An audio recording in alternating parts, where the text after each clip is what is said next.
Govindo Deenabandho Jagatpate Gopesha Gopika Kanda Radha Namostude Saptakanjana Gaurami Sri Radhe Vrindavaneshwari Krishabana Sude Devi Pranamami Haripriye Vancha Kalpate Rupascha Kripa Sindhuke Vacha Patitanam Pavanebhyo Vaishnavebhyo Namo Namaha Namo Vishnu Padaya Krishna Preshtaya Bhutale Srimate Bhakti Vedanta Swaminidhi Namane Namaste Saraswati Devi Gauravani Acharni Nirvishesha Shunyavadi Paschatya Desha Tarini Jai Sri Krishna Chaitanya Prabhu Nityananda Sri Advaita Gadadana Sri Vasadi Gaura Bhakta Vrata Hare Krishna Krishna Krishna Hare Hare Hare Rama Rama Rama Hare Hare Hare Krishna Krishna Krishna Hare Hare Hare Rama Rama Rama Hare Hare Hare Krishna Krishna Krishna Hare Hare Hare Rama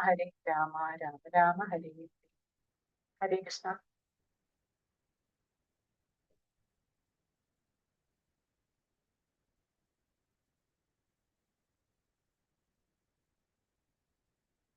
Are we live, Mataji? We are live, Mataji, yes. So, yesterday we studied about the types of sadhana bhakti, that is Vaidhi sadhana bhakti and Radha sadhana bhakti. That is Vaidhi sadhana bhakti is when we perform devotional service according to cumulative principles. And Radha sadhana bhakti is spontaneous devotional service, which is rendered out of natural love and attachment to Krishna. So yesterday we saw this. Now, chapter 3 is what is the eligibility of a devotee for accepting devotional service or performing Vaidhi sadhana bhakti. Okay, so who is qualified for Vaidhi sadhana bhakti? I'll first share the Kindle version.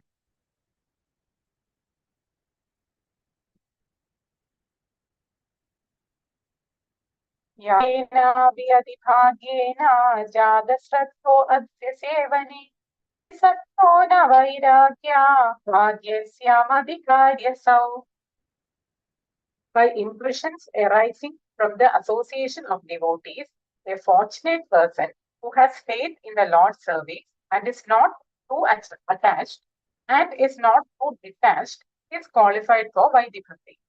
So here Lord Chaitanya is saying that only fortunate person who mercy of a bona fide Guru and Krishna will get the seed of bhakti or pure devotional service. So what is needed is the mercy of a Guru, bona fide Guru in the parampara, and the mercy of Krishna is needed. And how we will get this is by the association of devotees. And we should have Yukta Vairagya. Here it is said Vairagya. That means it is Yukta Vairagya, that is real detachment. That is, we are using the things in the service of Krishna and not for our own sense gratification. False renunciation or just Vairagya is unfavorable for Bhakti. We need Yukta Vairagya for pure devotional service. And in Srimad Bhagavatam, 11th canto, 20th chapter, says, if by good fortune, that is, by the association of devotees, one develops faith in hearing and chanting Krishna's glories, and is neither too disgusted with or not too attached to material needs, achieves perfection through the path of loving devotional service. And 11th canto, 20th chapter again describes some qualities of a Vaidhi sadhaka. That is, he should have faith in Krishna. He should know that all sense gratification leads to misery. And even if he is not able to renounce all sense enjoyment, he should know that it leads to misery and he should sincerely look for it. And he should have faith in Krishna. So, next we come to the 3 types of adhikaris. We have already studied this in next instruction. That is, the 3 types of persons qualified for Vaidhi Bhakti: the Uttama Bhakta, Madhyama Bhakta, Uttama Adhikari, Madhyama Adhikari, and Krishna Adhikari. And the basis of division into these 3 types is in the is based on the faith in the scriptures or Shraddha. So it is written here, the conviction in the contents of the scriptures is called Shraddha or faith. And one, the Uttama Adhikari or a first class devotee is a devotee who is well conversant with the scriptures. He has firm conviction, he has deep faith, and if someone challenges him, he is able to convince the other person regarding Krishna consciousness. So, Uttama Bhakta, he is Atmaram, and he sees everything in relation to Krishna, and he sees all living entities as equal. He has equal vision. Okay, and such a person is usually accepted as a spiritual master. That is Uttama Adhikari. So he has firm faith in the scriptures, as he is well knowledgeable. He has mature, it's a mature determination, firm faith in scriptures. Okay, he is not interested in by speculative methods. He knows that the ultimate goal of life is Krishna Bhakti, and that Krishna is the only object of love, worship. And he has sincerely obeyed his Guru, and he strictly follows all the rules and regulations in Krishna consciousness. Okay. The qualities, what about Madhyama Adhikari or a second class devotee? The difference is he has a firm faith in scriptures and he has a firm faith in Krishna, but he is not fully conversant with the scriptures. He has firm faith is there, but he is not fully conversant with the scriptures. And if someone challenges him, he may not be able to convince the other person. So he is not an expert in arguing with challenges based on the scriptures, because he does not have full knowledge of the scripture. Such a person is a Madhyama Adhikari.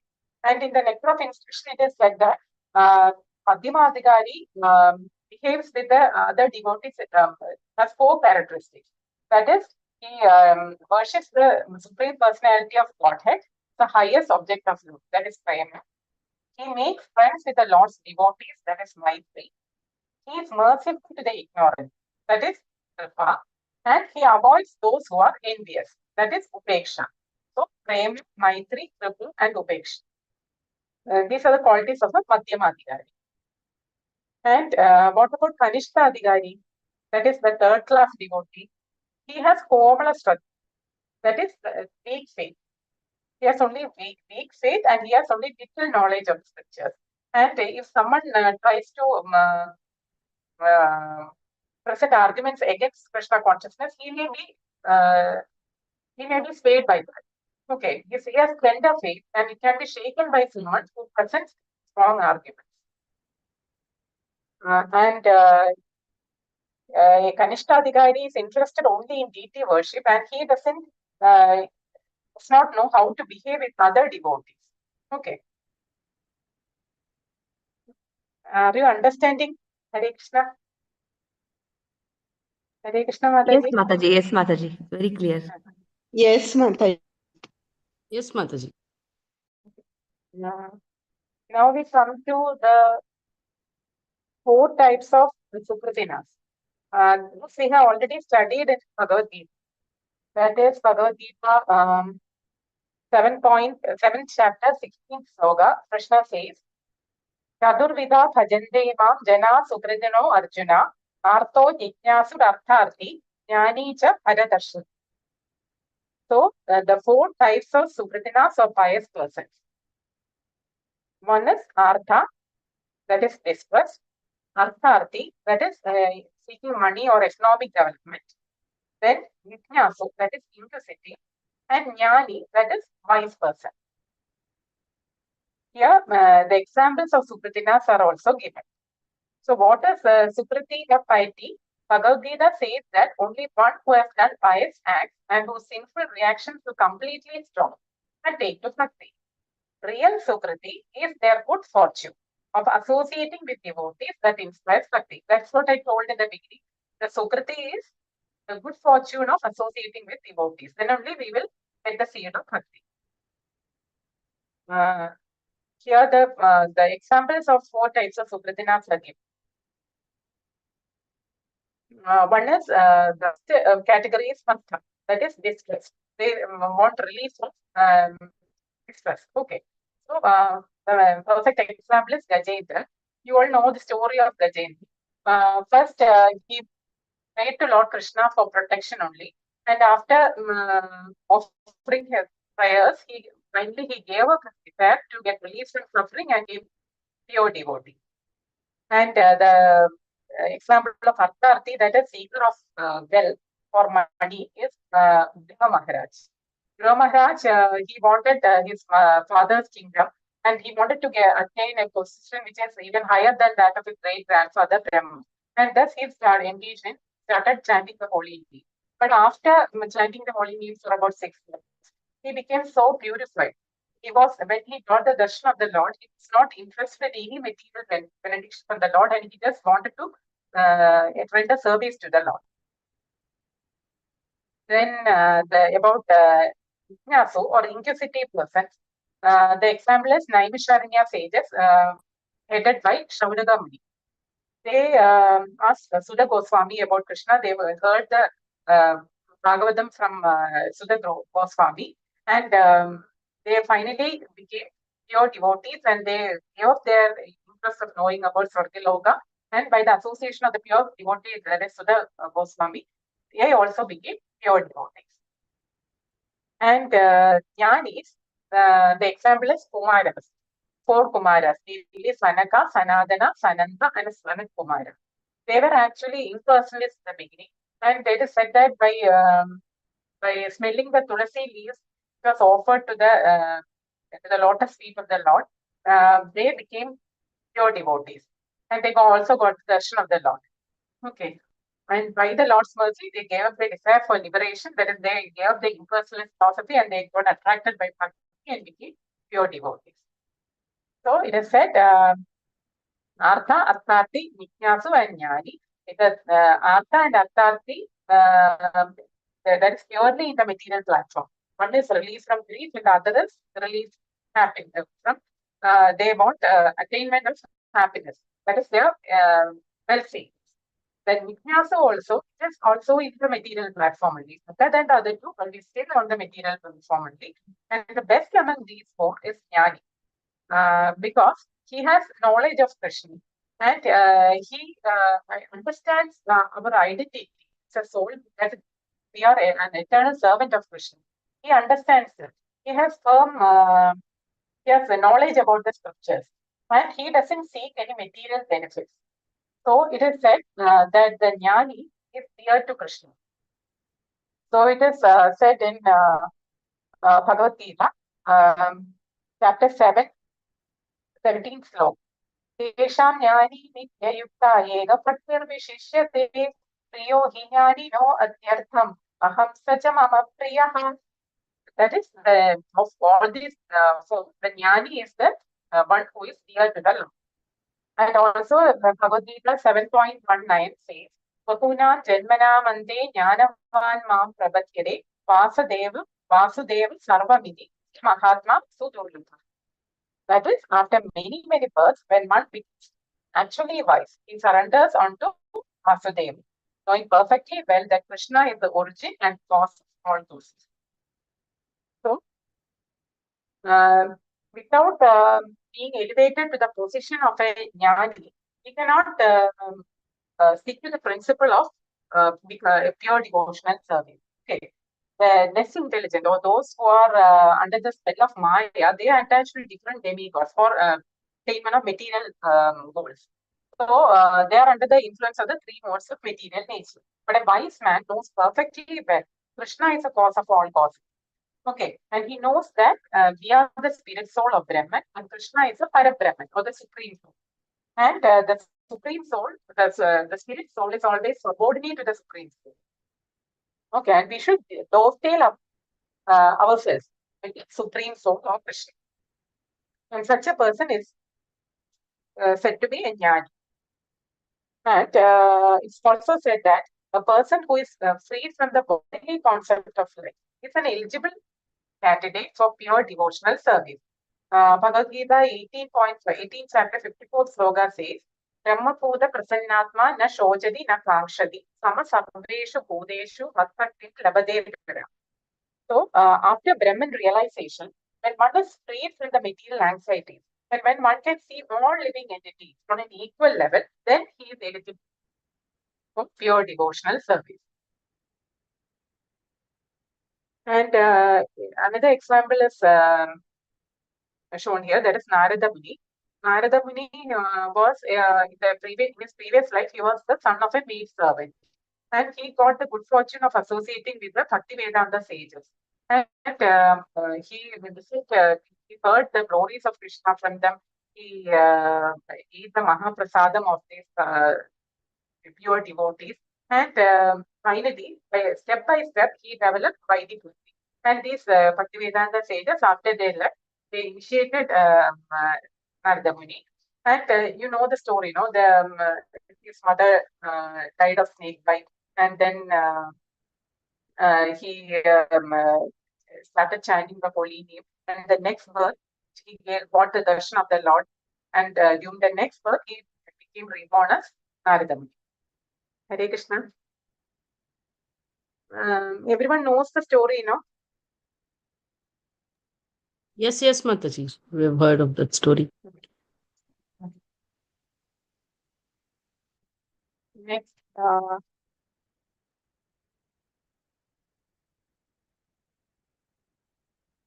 in the previous chapter, we studied about three kinds of happiness.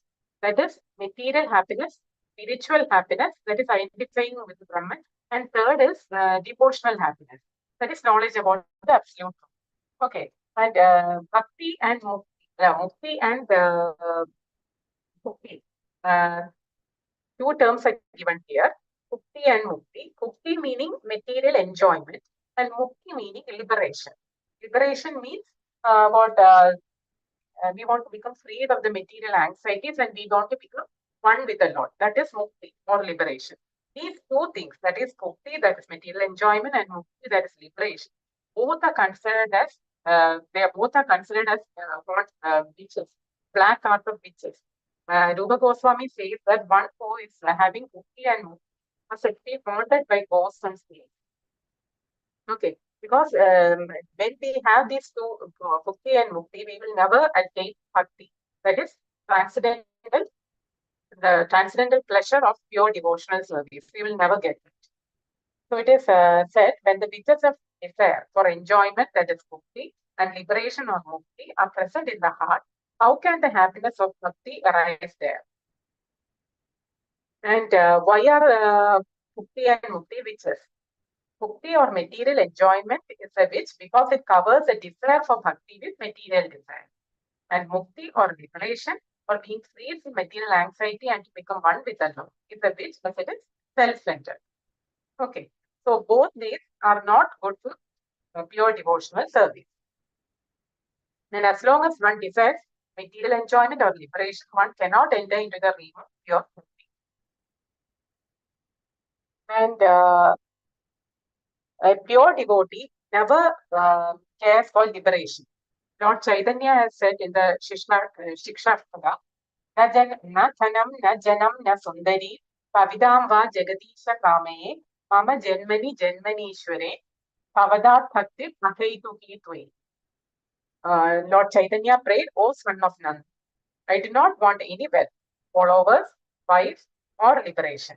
I may take many births, but I pray that my devotion unto you always remain unflinching.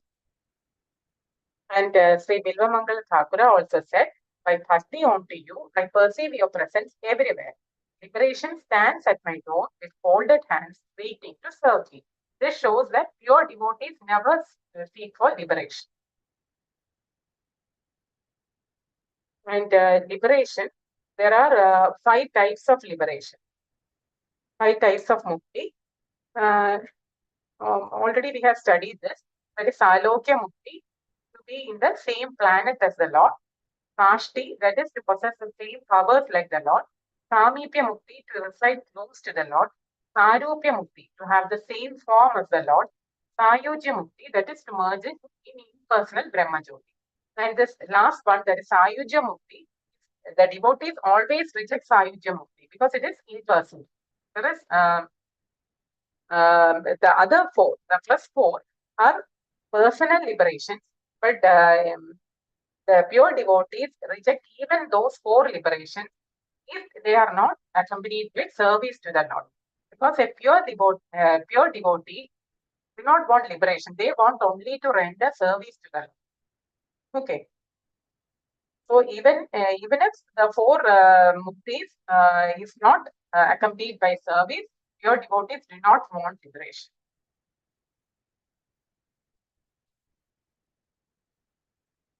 And here, so many examples are given from the Bhagavatam. One is third canto of Bhagavatam, fourth chapter. Uddhava spoke to Krishna, "O Lord, although devotees have no difficulty in achieving karma, artha, kama, and moksha, I do not desire them. I prefer only to serve your lotus feet." And Bhagavatam, third canto, 25th chapter, Lord Kapila told Devahudi Mother, "A pure devotee who serves me never desires to be fun with me." That is, earlier I told no Sayujya Mukti. A pure devotee never wants Sayujya Mukti, but always glorifies my pastimes and activities.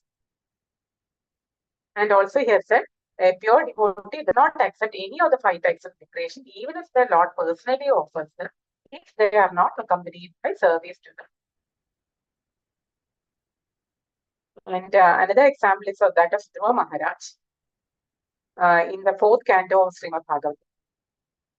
"O Lord, the bliss of meditating upon your lotus feet or hearing about you from your devotees is far beyond the state of Brahmananda and the happiness of heaven." And in the 4th canto, King Prathu Maharaj said, "Oh Lord, I do not want liberation where there is no nectar of service to your feet. I want the pool of at least 1,000,000 years to hear your nectarian glory from the mouths of your pure devotees." And it is also said, we should always hear Krishna Katha from devotees only. We should never hear Krishna Katha from non-devotees. An analogy is given here, that is, just as sweet water becomes distasteful when mixed with salty earth, the qualities of Krishna become distasteful when it is spoken by a non-devotee. Okay, so we should always hear from pure devotees.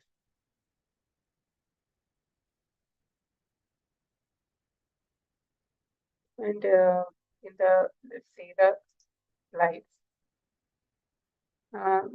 These things I already said. The eligibility of the candidate for accepting devotional service. That is, we should get the mercy of Guru and Krishna, and also we should associate with pure devotees. Okay. The 3 types of adhikaris that we have said. Advancement happens only by the association with pure devotees, and the original eligibility is 5.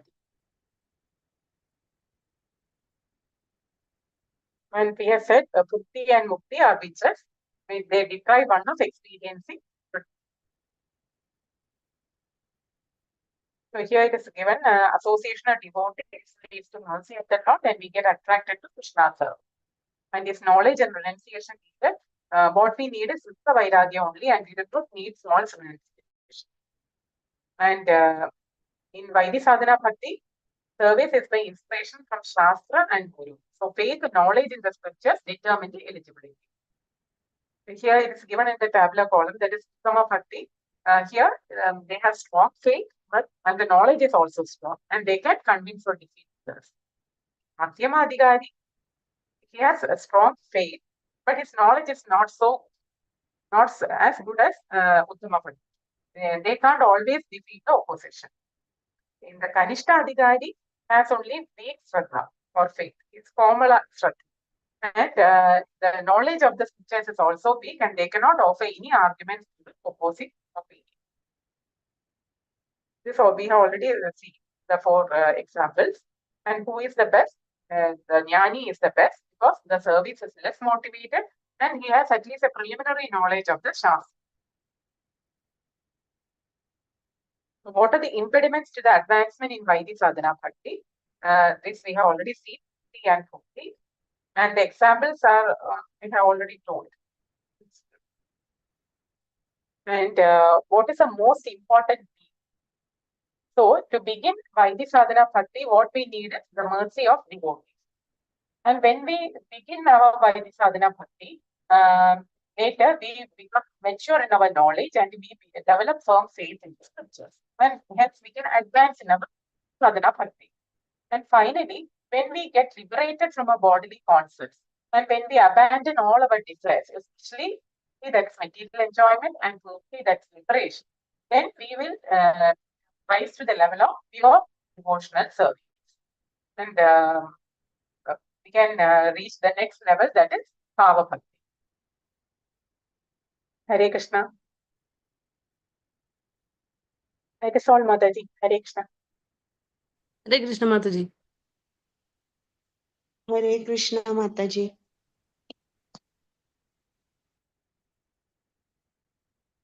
We can stop the live now, Mataji. Okay, Mataji, I'll stop.